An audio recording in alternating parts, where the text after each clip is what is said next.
Spotlight was a fantastic representation of different challenges that real journalists face every day. One challenge that caught my eye was the difficulties Spotlight experienced trying to obtain records with evidence of the abuse within the Catholic Church. So their first road bump was with something that I had expected. They were originally trying to file a Freedom of Information request, which is pretty standard, and they were going to court to get approval for the access to these documents. But it took me by surprise that once they were clued in that the evidence that they needed was actually already public record, this ended up having to go looking for it, and when they went to look for it, it wasn't there.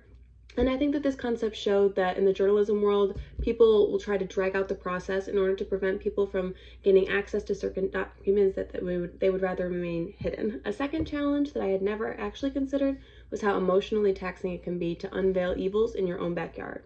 Matty Carroll discovered that his neighbor was one of these men committing terrible monstrosities on children and feared for his children, making sure that they stayed far away from their house and far away from that man. And they showed this challenge again with Sasha Pfeiffer when she was going to church with her grandma, and she ended up having to stop doing that. Eventually, she had to tell her Nana the truth about the system and the abuse of Catholicism.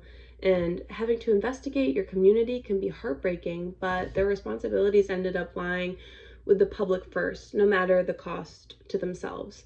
So at the end of the day, they had to put the reporting first and do things that were emotionally challenging, whether that meant stopping going to church or having to be fearful of your kids in your own neighborhood and what might happen to them, where they might end up.